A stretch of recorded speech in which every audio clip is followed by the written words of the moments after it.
Prédiction des prochains matchs, conseils fantasy et analyse de la semaine.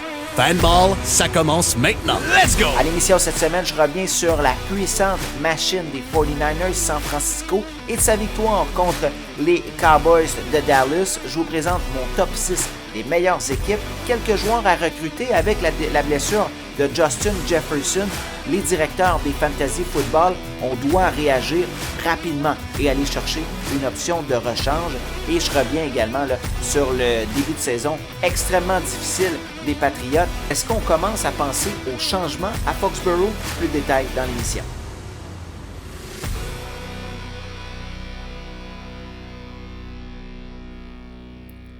On a eu toute une fin de semaine de football, des matchs enlevants, des surprises, mais également des rencontres fortement disputées. Mais j'ai pas le choix de commencer l'émission avec le match du dimanche soir entre les Cowboys et les 49ers. On savait que c'était un des affrontements qu'on avait encerclé sur notre liste parce que c'est les deux meilleures équipes, au moins deux des meilleures formations de la Ligue nationale de football dans cette conférence qui est peut-être un peu plus faible que l'américaine, mais quand même, là, on avait des matchs entre deux formations qui se retrouvaient parmi l'élite de la NFL et les 49ers ont démontré pourquoi je les mets en numéro 1 depuis les dernières semaines dans mon top 6. C'est vraiment la meilleure formation de la NFL jusqu'à maintenant.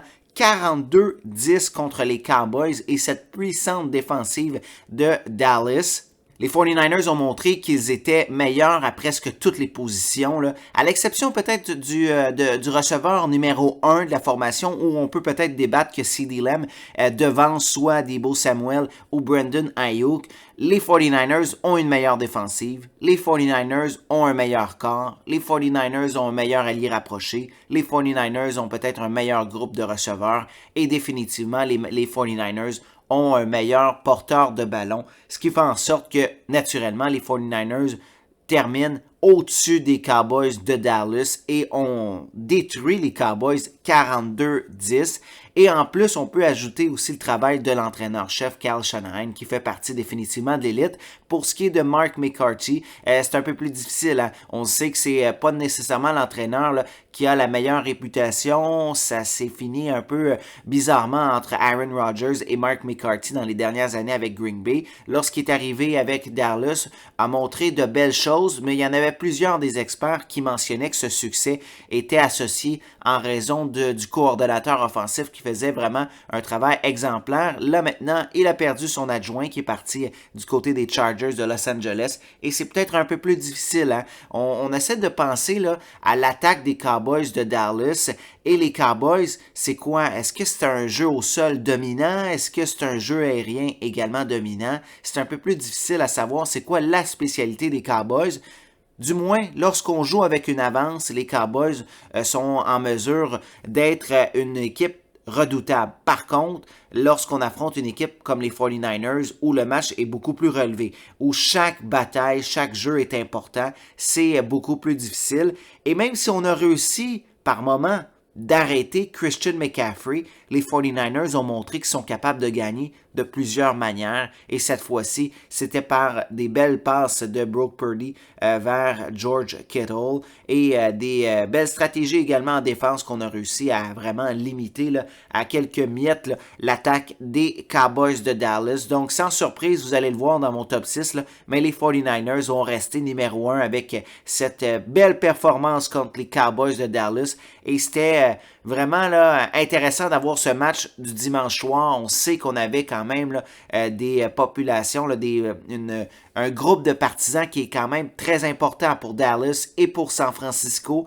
Et de remettre le match le dimanche soir, c'était vraiment un bon coup de la part de la NFL. Je suis convaincu qu'on aurait aimé avoir un match un peu plus serré de la part des dirigeants, mais quand même, les 49ers ont montré du jeu du football qui est exécuté à la perfection. Donc vraiment, gros chapeau à l'organisation de Kyle Shanahan et des 49ers de San Francisco d'avoir montré que la formation des 49ers est vraiment dans l'élite de la NFL encore une fois cette saison. Et si elle n'est pas favorite pour le Super Bowl, elle va le devenir en raison de cette performance.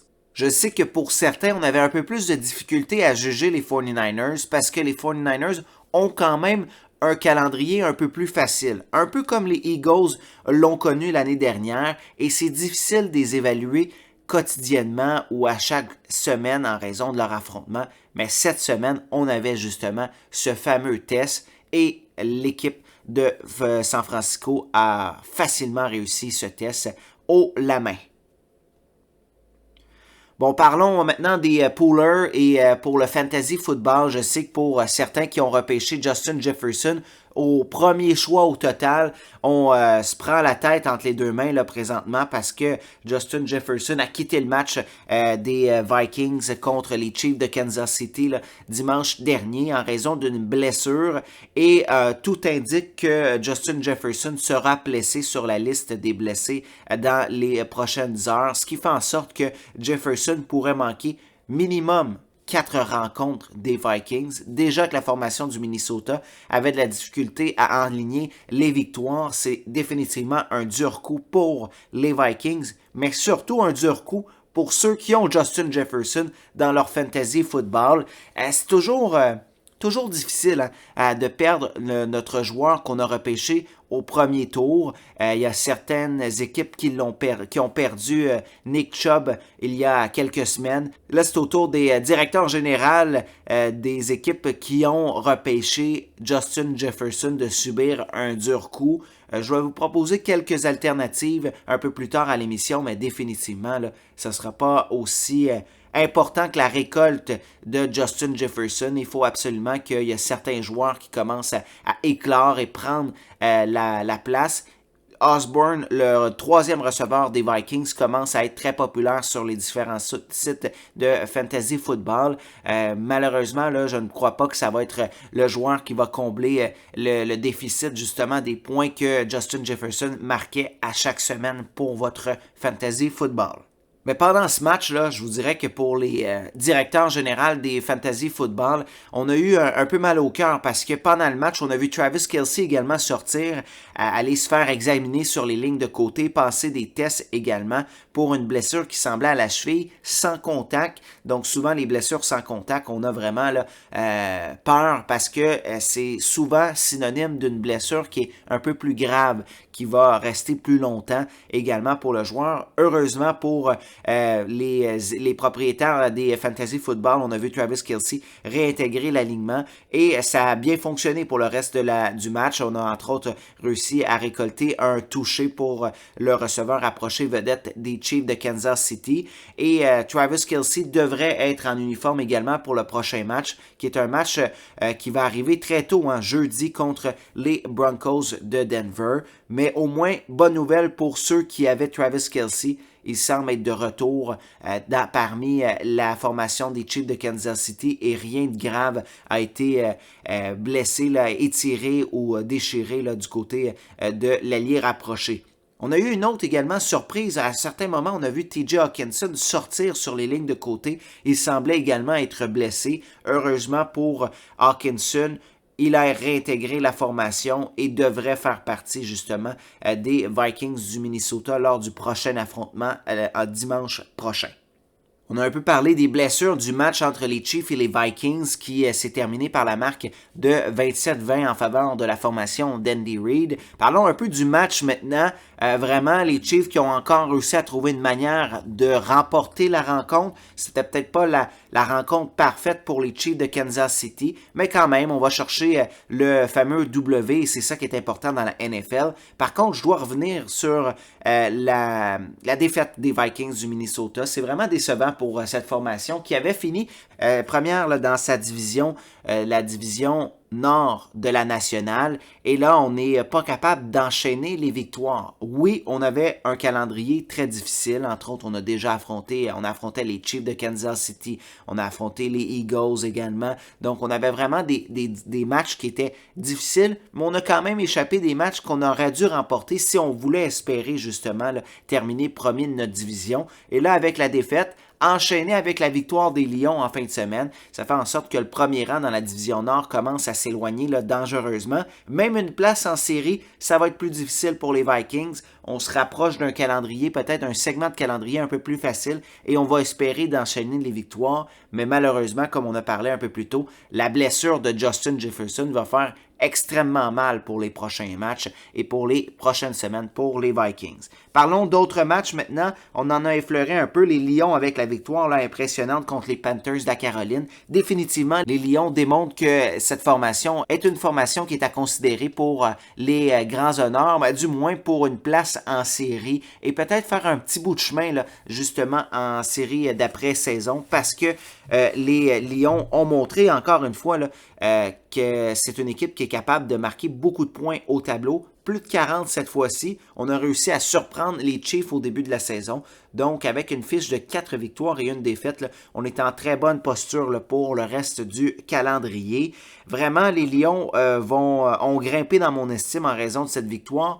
Pas parce qu'on a battu une équipe qui était redoutable. On sait que les Panthers de la Caroline, c'est une équipe qui est quand même, là, je veux pas dire facile à battre, mais du moins beaucoup plus accessible pour aller chercher la victoire. Mais on a réussi à présenter un bon plan de match. On a inscrit comme on voulait beaucoup de points au tableau et on n'a pas réussi à ralentir. Et tout ça sans Amari St. Brown, qui était le receveur numéro 1 des Lions. Donc, on aurait été capable de montrer là, qu'on a vraiment un bon jeu au sol.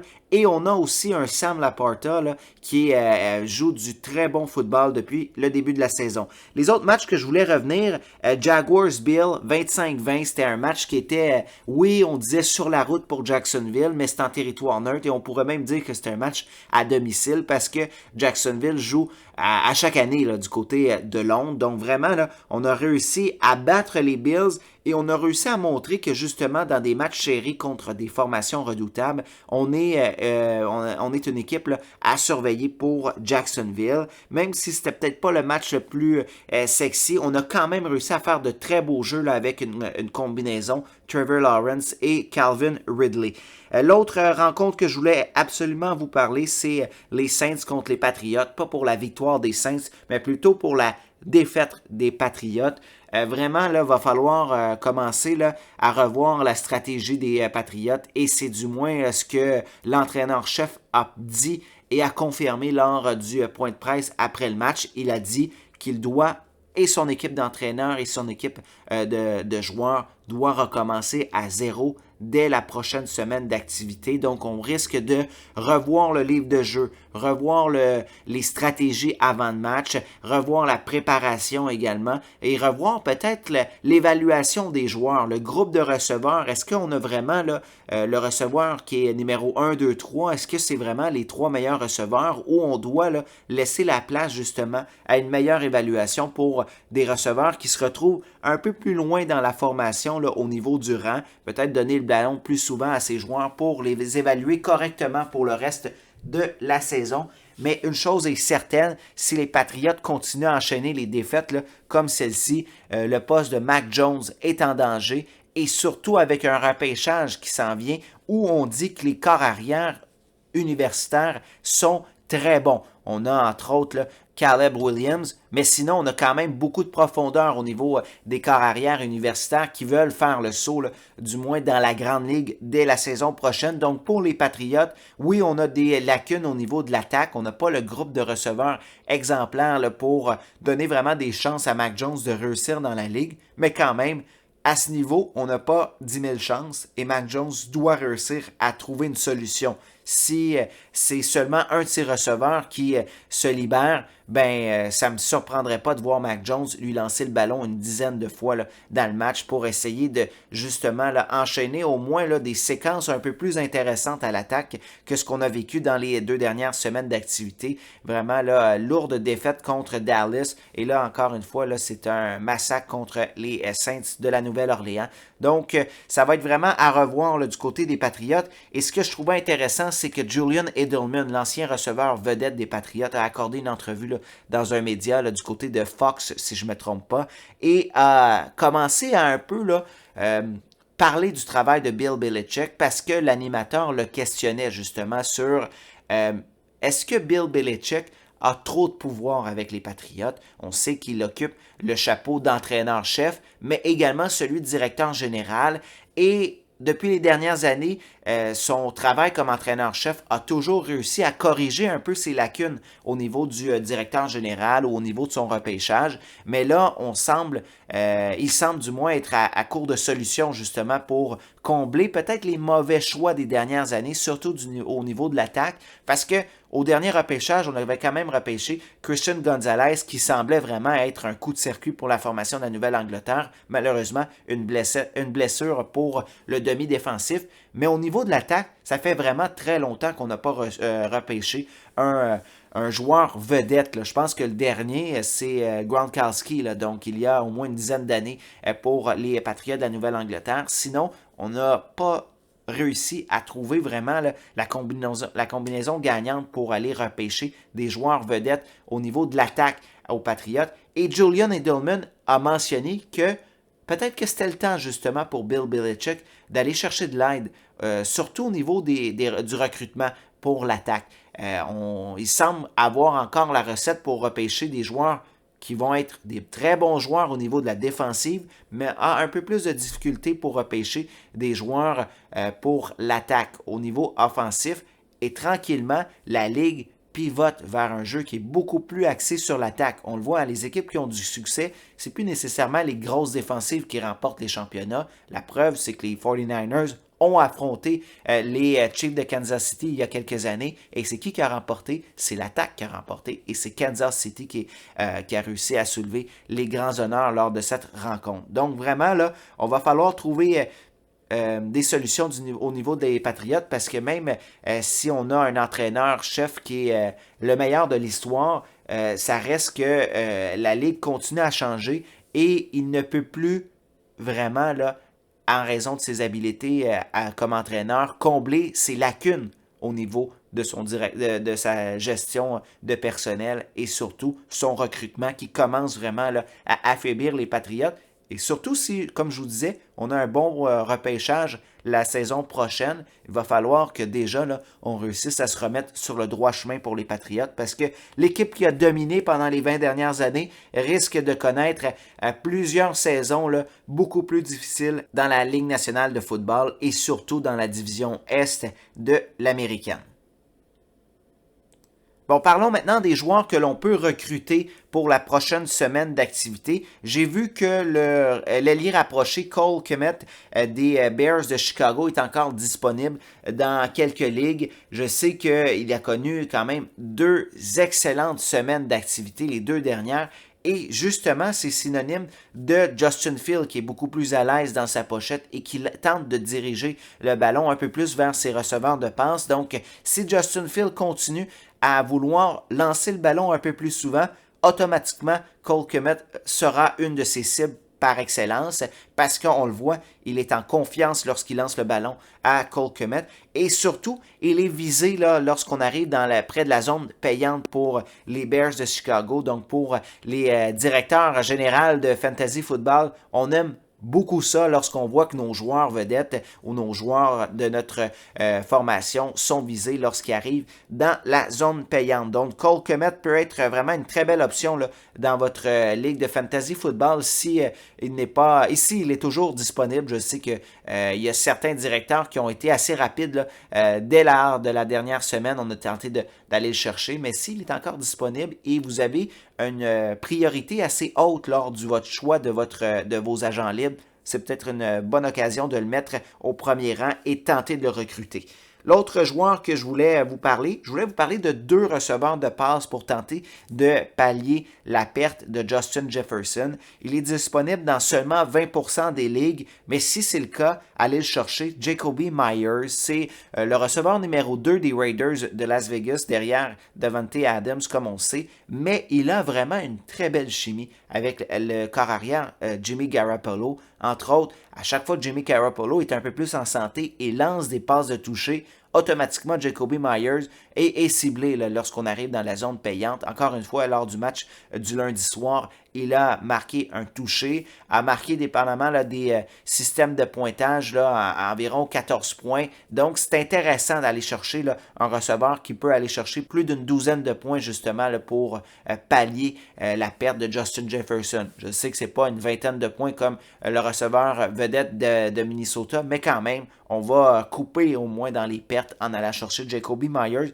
Le hic, c'est qu'il est seulement disponible dans 20% des ligues, surtout les ligues où je vous dirais là, qu'on a plus d'équipes, là, on a peut-être un peu moins de chances d'aller le chercher. L'autre receveur que je vais vous parler, j'en ai glissé un mot la semaine dernière, Christian Watson des Packers de Green Bay. On l'a vu hier, a été ciblé 8 fois, seulement attrapé 3 ballons, mais quand même, il est ciblé par Jordan Love. Il est très explosif en raison de sa vitesse et on est capable de le faire participer à l'attaque de d'autres manières que seulement par le jeu aérien. Entre autres, on a vu hier, là, je pense que c'était un jeu renversé ou une passe piège là, et on a tenté de l'utiliser justement là, pour aller chercher des verges. Donc vraiment, on est capable de le faire participer à l'attaque des Packers de Green Bay. Et Christian Watson est très explosif, donc ça peut vous faire marquer un coup de circuit, là. Un long jeu, un toucher, vraiment, là, c'est très intéressant d'aller chercher Christian Watson, surtout qu'il a été blessé au début de la saison, et certains l'avaient repêché et l'ont laissé aller, laissé partir là, après quelques semaines, après avoir vu sa blessure. Donc, il est encore disponible dans quelques ligues. Je vous recommande d'aller chercher justement Christian Watson pour combler ou peaufiner votre formation de fantasy football. La dernière suggestion, c'est le porteur de ballon des Broncos de Denver. On sait qu'il y a Javonte Williams qui a une blessure à l'abdomen. Mais sinon, Jalen McLaughlin a connu un bon match. Ça fait 2 semaines qu'il a vraiment réussi à mettre des points intéressants là, au tableau, entre autres en raison de toucher. Et on sent qu'il est beaucoup plus à l'aise à travailler avec Russell Wilson. Même avec Javonte Williams en santé, j'ai l'impression que Williams a peut-être perdu son poste de numéro 1 dans le champ arrière là, des Broncos de Denver au détriment justement de Jalen McLaughlin. Et vraiment, c'est peut-être une bonne chose parce que Russell Wilson, même avec un Javonte Williams en santé, semblait avoir de la difficulté là, à lui faire des petites passes pièges ou à lui donner le ballon pour aller chercher un gain intéressant en premier essai. Finalement, là, avec McLaughlin, peut-être un peu plus dynamique au niveau de ses jambes, pourrait aller chercher justement des verges un peu plus intéressantes. Peut-être un peu plus rapide. Ça va être intéressant de travailler là, son jeu là, au niveau là, de porteur de ballon qui peut complémenter là, le travail de Russell Wilson. Mais dans les prochaines semaines, j'aurais tendance à y aller avec McLaughlin au lieu de Javonte Williams au niveau des Broncos de Denver. Bon, c'est l'heure d'y aller avec le top 6 pour le balado Fanball. On commence avec la position numéro 6. C'est une nouvelle formation qui a réussi à percer le top 6, les Jaguars de Jacksonville. On a connu un début de saison un peu plus chambranlant, mais on commence vraiment là, à retrouver une heure intéressante. Et on se rappelle, la saison dernière, on avait terminé la saison avec, je crois que c'était 8 ou 9 victoires consécutives pour faire les séries. J'ai l'impression que les Jaguars commencent vraiment, là, la machine est de plus en plus huilée et on a réussi à surprendre les Bills de Buffalo. On savait que ça pourrait être un affrontement qui pourrait être une surprise et ça a été le cas là, justement avec la belle victoire des Jaguars de Jacksonville. On a vraiment là, un bon trio de receveurs là, au niveau de Jacksonville avec Ridley, Kirk et même Evan Engram. On a même un autre receveur de passe éloigné là, qui peut aller chercher là, des verges intéressantes. On a Travis Etienne qui a vraiment explosé depuis le début de la saison. J'étais un de ceux qui pensaient que Travis Etienne pourrait perdre son poste de numéro 1 cette année au détriment de Bixby, mais vraiment, là, connaît depuis la semaine numéro 2, je crois, là, Travis Etienne connaît là, du très bon football et il a vraiment là, mis sa main là, sur la position de numéro 1 comme porteur de ballon. Et on a vu là, en fin de semaine, lorsque Travis Etienne donne un coup de main là, à son corps arrière et à son attaque, définitivement, les Jaguars font partie de l'élite dans la NFL. Numéro 5, c'est une autre équipe qui vient de percer le top 6 du balado Fanball. C'est les Lions de Détroit, comme je vous l'ai dit. Là, on sent que c'est une équipe qui est en confiance. Et c'est pas pour rien que justement le coordonnateur offensif et le coordonnateur défensif des Lions de Détroit est dans les candidatures là, potentielles justement pour avoir des emplois d'entraîneur-chef dès la saison prochaine dans la Ligue nationale de football. On réussit là, à faire des arrêts importants au niveau de la défensive dans des endroits intéressants, mais aussi, surtout au niveau de l'attaque. On est extrêmement explosif. On a encore une fois des receveurs vedettes qui sont capables de se distinguer, de se séparer de la couverture défensive. Jared Goff fait le travail. On oublie que Jared Goff a réussi à emmener les Rams il y a quelques années là, en finale du Super Bowl. On voit que Jared Goff est capable de faire le travail. Contrairement à d'autres corps arrière qui sont limités, Jared Goff réussit à faire le travail. J'ai l'impression que Jared Goff ressemble beaucoup à un Brock Purdy. On lui demande de faire un certain boulot, il est capable de faire ce boulot. Il est encore peut-être jeune pour savoir si il est vraiment là, le corps arrière là, de la franchise, mais pour l'instant, avec les Lions de Détroit, on n'a aucune inquiétude avec le travail de Jared Goff. Position numéro 4, c'est les Chiefs de Kansas City. Même si on a perdu contre les Lions, on a réussi vraiment à se replacer et c'est difficile de miser contre l'attaque des Chiefs de Kansas City. On a eu un peu peur avec la blessure temporaire de Travis Kelce, mais si Kelce revient là, en forme et réussit là, à retrouver le Kelce des dernières années avec la combinaison avec Patrick Mahomes, ça peut vraiment être très dangereux au niveau de Kansas City. Numéro 3, c'est les Dolphins de Miami. On a encore une fois remporté notre match en fin de semaine. C'est un adversaire, oui, un peu plus facile, mais quand même, les Dolphins démontrent qu'ils sont très explosifs comme attaque. On a des joueurs extrêmement rapides et je suis curieux avec la transaction là, avec les Bears de Chicago si Chase Claypool va devenir un atout pour Miami ou une nuisance. On sait hein, que des fois Chase Claypool est un peu à critiquer au niveau de son attitude. Il ne faudrait surtout pas qu'il devienne une pomme pourrite dans la formation de Miami parce que pour l'instant, là, ça augure très bien pour la formation des Dolphins. Position numéro 2, sans surprise, toujours invaincu, les Eagles de Philadelphie. Encore une fois, remporté son match en fin de semaine. Montre à chaque semaine qu'ils ne sont pas arrêtables lorsqu'on arrive près de la zone des buts, surtout lorsqu'on arrive à un 3e et 1, 4e et 1 et on sort la fameuse formation de rugby. Ça fonctionne à tout coup. Jalen Hurts est fort physiquement et avec la ligne offensive des Eagles, on fait le travail. Je vois pas vraiment de lacune au niveau des Eagles. Au début de l'année, j'aurais peut-être mentionné que le jeu au sol, si on exclut Jalen Hurts, c'est un peu plus difficile. Mais là, avec DeAndre Swift, on voit qu'on est capable de faire vraiment le travail et on va chercher des verges très intéressantes en premier et deuxième essai. Et sans surprise, la position numéro 1, c'est les 49ers de San Francisco. J'en ai parlé en début d'émission. Les 49ers ont montré là, qu'ils sont très bons sur tous les aspects du football. L'attaque, la défensive, les unités spéciales, le coaching, au niveau de la direction. Même au niveau des partisans, là, on a l'impression que c'est vraiment un atout de jouer à San Francisco. Donc vraiment, les 49ers n'ont aucune faiblesse et j'ai hâte de voir la suite du calendrier, en espérant que les 49ers de San Francisco ne tombent pas dans le piège, parce qu'on sait que le prochain segment là, du calendrier peut être un peu plus facile. On ne souhaite pas que les 49ers commencent à prendre les matchs à la légère et arrêtent de se développer, parce que lorsqu'on va arriver un peu plus loin en série, on va affronter les Eagles de Philadelphie ou d'autres formations comme les Lions ou un match revanche contre les Cowboys. Définitivement, il va falloir que les 49ers continuent de jouer du très bon football pour sortir vainqueur de ces matchs et espérer aller chercher une participation au Super Bowl. Je termine l'émission en vous parlant des matchs à surveiller la semaine prochaine. Entre autres, un des matchs que je vais surveiller définitivement, c'est le match entre les Lions et les Buccaneers. Les Buccaneers qui avaient une semaine de congé lors de la dernière semaine d'activité dans la NFL.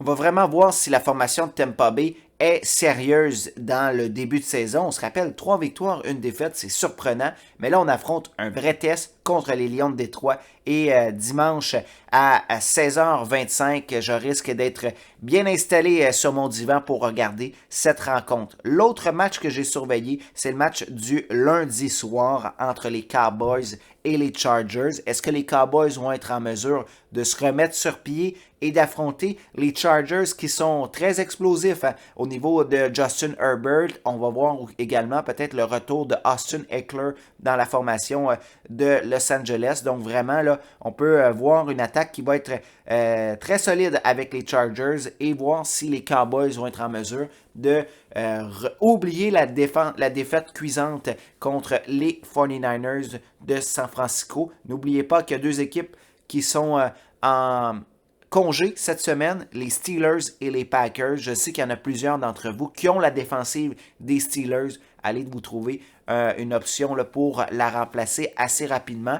Merci d'avoir été à l'écoute de Fanball, le balado. Je vous rappelle qu'il y a toujours une page Instagram où je continue de faire quelques commentaires d'ici le restant de la semaine. Donc, n'oubliez pas d'aller suivre la page Instagram Fanball, le balado. Sinon, je vous souhaite de passer une excellente semaine et surtout, un bon football.